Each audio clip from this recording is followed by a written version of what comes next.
It is Sunday, August 9, 2026, and this is the High Road, Logistics and Leadership. I'm Buck Reynolds, and I'm just here to make sure these silicon drivers don't steer us into a ditch. This is Elena Rossi. I'm Dan Miller. And I'm Jules Sterling. We have a great show for you today.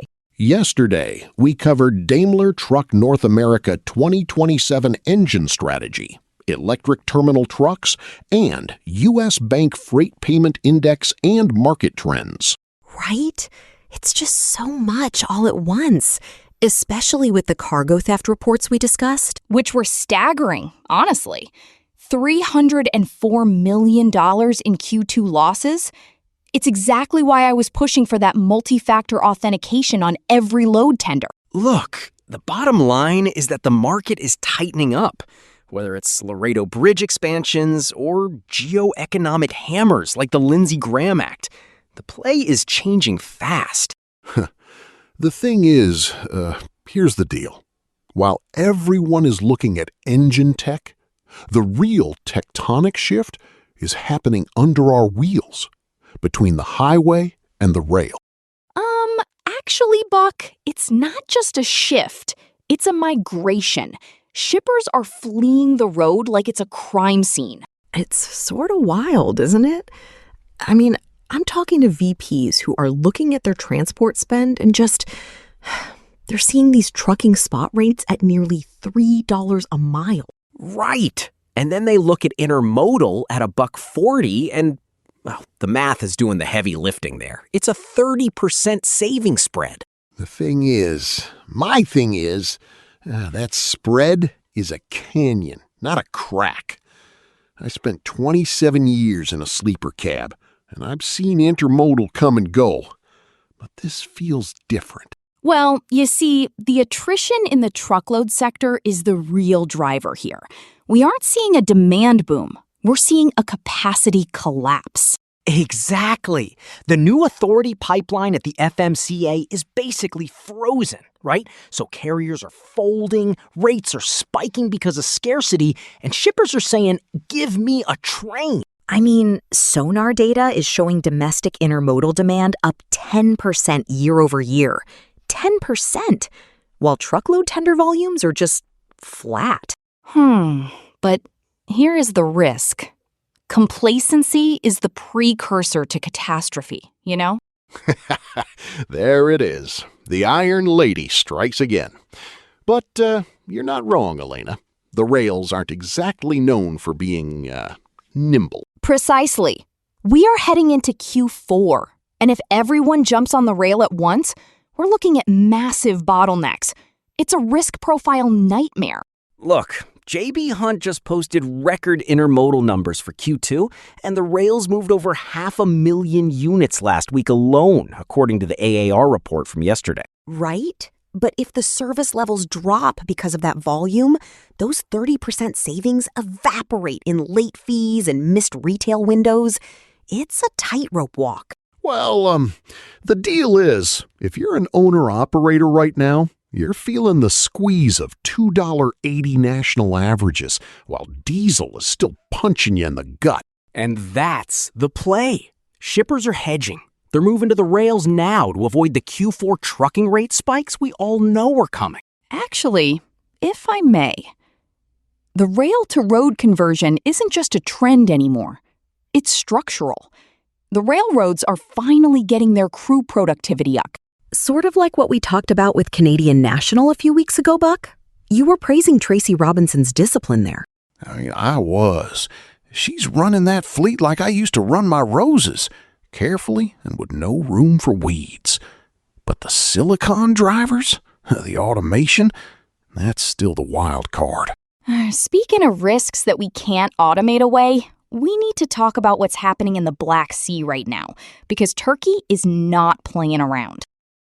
Turkey is basically playing goalie in the Dardanelles right now, blocking anything that looks like a risk. It's a massive strategic move. Right? I mean, according to Bloomberg, they're officially withholding transit permits for ships bound for Novorossiysk. The bottleneck is getting scary. It's a response to the escalation.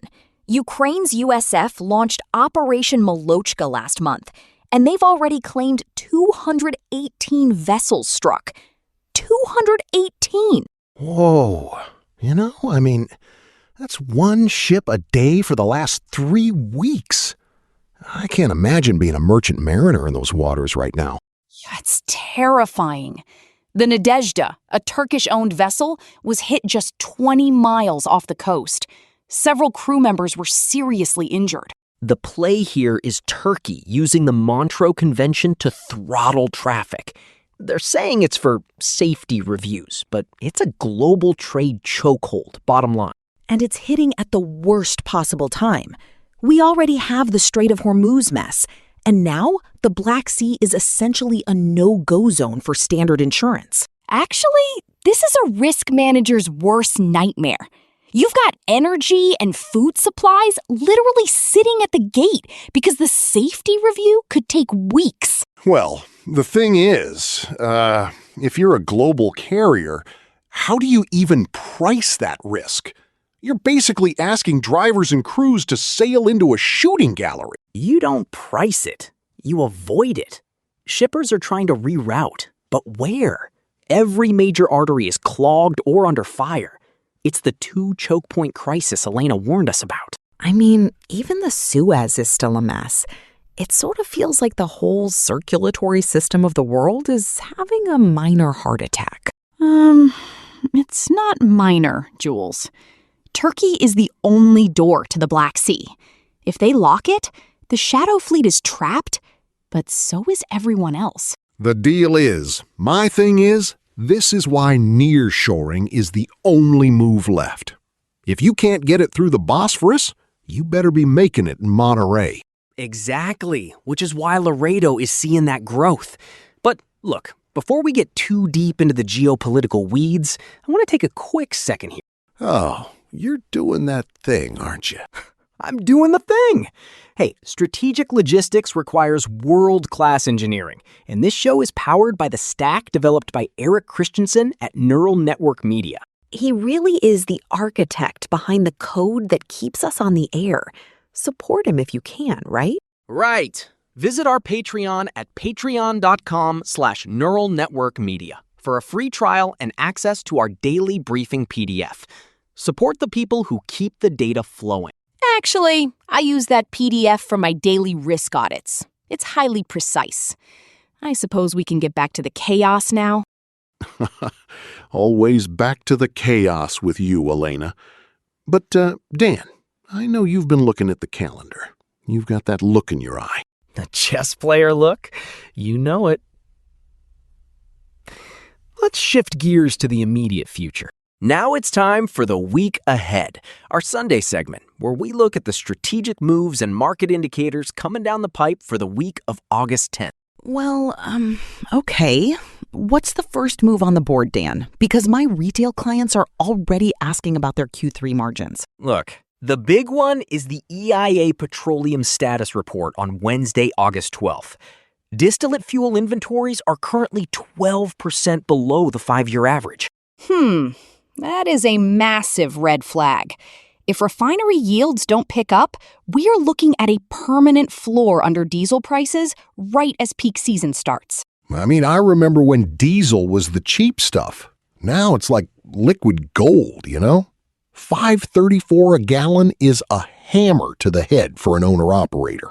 Right. And if hurricane season kicks up, any draw in distillates next week is going to trigger a surcharge spike that will kneecap margins.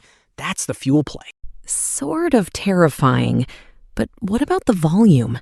Everyone is saying the recovery's coming, but I'm not seeing it in the tender counts yet. That's the second move. The July Cass Freight Index is expected to drop Thursday. June saw a 4% decline in shipments, right? We need to see if July was the bottom. Actually, even if shipments stay flat, expenditures are rising. That tells me the market is supply pinched, not demand driven. The capacity is just gone. It's not gone, Elena. It's just parked. The thing is, the cost of equipment and insurance is so high that nobody can afford to keep the wheels turning for low rates. Exactly, Buck. And speaking of insurance, I'm watching the cyber liability renewals this week. Premiums are spiking 20% for anyone without multi-factor authentication. Because of that CargoNet report? The $300 million loss? I mean, I guess the insurers are finally putting their foot down. They have to. Complacency in digital security is just as dangerous as a failing wheel bearing, Buck. If you aren't hardened, you're uninsurable. Look, the last play on my board is the Canada surtax. We are officially 7 days out from the 50% tariff on Canadian wooden goods taking effect on August 19th. Whoa, wait, 50%? The deal at the Windsor crossing is going to be a total nightmare next week. Everyone's going to be racing to beat the clock. Right? I mean, I'm already hearing from carriers that they're fully booked for cross-border loads through next Wednesday. It's going to be gridlock. It's the midnight clock effect. If you haven't cleared customs by the 19th, your bill just went up by half.